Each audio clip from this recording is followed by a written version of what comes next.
সঁচা ভাল পোৱাত এজন ল'ৰাৰ ৫টা ডাঙৰ চিন। এজন ল'ৰাই এজনী ছোৱালীক সঁচাই ভাল পায় নে নাপায় সেই কথা কেনেকৈ জানিব? এটা সম্পৰ্ক গঢ় দিয়াটো যিমান কঠিন, কিন্তু সেই সম্পৰ্কটো ভাঙি পেলোৱাটো কিন্তু একেবাৰেই সহজ নহয় জানো? সম্পৰ্ক এটাত যদি সততা, বিশ্বাস, সঁচা ভাল পোৱা নাথাকে, তেনেস্থলত সেই সম্পৰ্কটো বেছি দিনলৈ টিকি নাথাকে। বহু সময়ত আমি দেখিবলৈ পাওঁ, সুন্দৰভাৱে আগবঢ়া এটা সম্পৰ্ক হঠাৎ থান-বান হৈ যায়। এনেকুৱা কিয় হয় বাৰু? আপুনি বাৰু জানেনে? প্ৰিয়জনৰ প্ৰতি হঠাৎ ইমান ঘৃণা ভাৱ ক'ৰ পৰা বৃদ্ধি পায় বাৰু? আপোনজনে ভাল পোৱা সকলো কাম কৰি যোৱাৰ পিছতো প্ৰিয়জনে বিচৰাখিনি দি অহাৰ স্বত্তেও কিয় বাৰু এনেকুৱা হয়? আচলতে এটা সম্পৰ্ক হঠাৎ থান-বান হৈ যোৱা আঁৰত আচলতে দায়ী কোন? সঁচা কথা ক'বলৈ গ'লে আপোনজনে যিদৰে আপোনাৰ লগত বিশ্বাসঘাতকতা কৰি জগৰীয়া হৈছে, ঠিক সেইদৰে আপুনিও কিন্তু মোৰ মতে সমানেই জগৰীয়া। কাৰণ আপুনি তেওঁক চিনিয়ে নাপালে। তেওঁ আপোনাক আঙুলি মূৰত নচুৱাই বেলেগৰ লগত হয়তো আজি বহুত সুখত আছে। শেষ উশাহ পৰ্যন্ত তেওঁক আপুনি আপোনাৰ অন্তৰত ঠাই দিয়াৰ স্বত্তেও আপোনাক বুজিয়েই নাপালে। আচলতে ভুলটো হৈছে আপোনাৰ, কিয়নো আপুনি মানুহ চিনি পোৱাত বহুত ডাঙৰ ভুল কৰিছে। আজি আমি এই ভিডিঅ'টোৰ জৰিয়তে এজন ল'ৰাই এগৰাকী ছোৱালীক সঁচাই ভাল পায় নে নাপায়, টাইম পাছ কৰি আছে নেকি আদি সকলো কথাই আলোচনা কৰিম।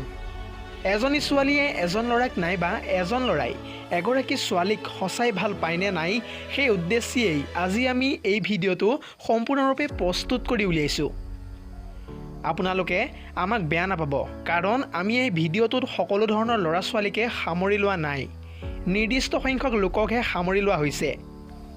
যিজনে সঁচা ভাল পোৱা কি বুজি নাপায়, প্ৰিয়জনক কন্দুৱাই তেওঁক ভগৱানে কেতিয়াও সুখত থাকিব নিদিয়ে। আনক কন্দুৱাই কোনেও সুখত থাকিব নোৱাৰে, কাৰণ এই পৃথিৱীত এতিয়াও ভগৱান জীয়াই আছে ন। ভগৱানৰ বিচাৰ আচলতে লাহে লাহে হয়, দুদিনমান পলম হ'ব পাৰে, কিন্তু একো নাই, মুঠতে দুদিন দেৰি হ'লেও বিচাৰ হ'বই। বহু ক্ষেত্ৰত দেখিবলৈ পোৱা যায়, এটা সম্পৰ্ক সঁচা হৃদয়ৰ পৰা আৰম্ভ হয় যদিও এটা সময়ত বিশ্বাসঘাতকতাৰ বলি হয়। প্ৰিয়জনৰ পৰা সকলো আদায় কৰি আঁতৰি যায় বেলেগ এজনৰ কাষলৈ। এই ভিডিঅ'টো যিসকল ল'ৰা ছোৱালীয়ে চাই, তেওঁলোকে যাতে আন বেলেগৰ লগত এনেকুৱা কেতিয়াও নকৰে, সেই প্ৰয়াসেৰেই এই ভিডিঅ'টো প্ৰস্তুত কৰিছোঁ। আচলতে আপোনাৰ প্ৰিয়জনে আপোনাক সঁচাই ভাল পায় নে নাপায়, টাইম পাছ কৰি আছে নেকি?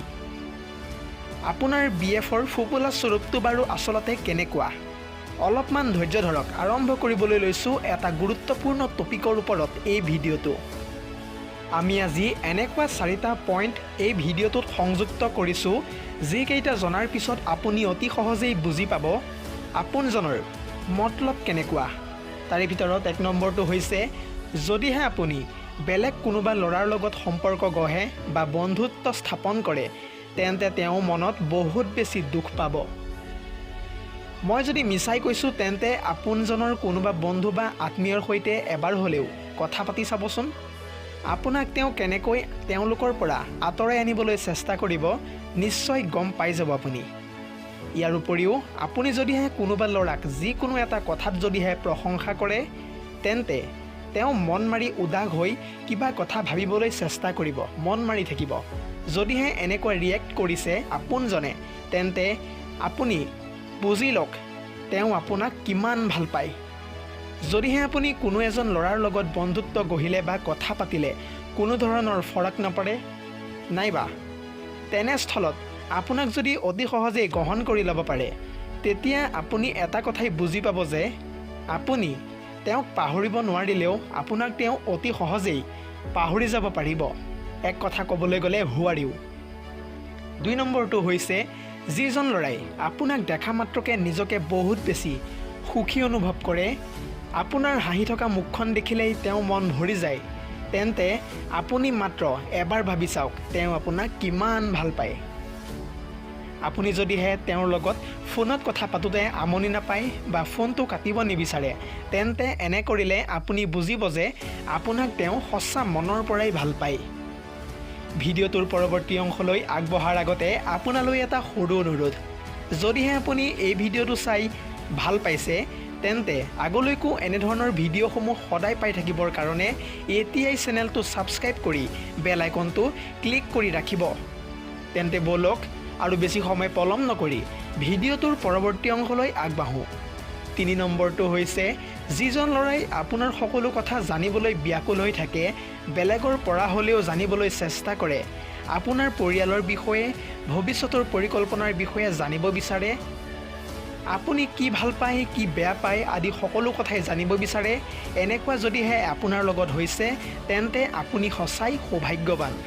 তেওঁক আপুনি নিজেই কেতিয়াও পাহৰি নাযাব, কাৰণ তেওঁ আপোনাক সঁচা মনৰ পৰাই ভাল পায়।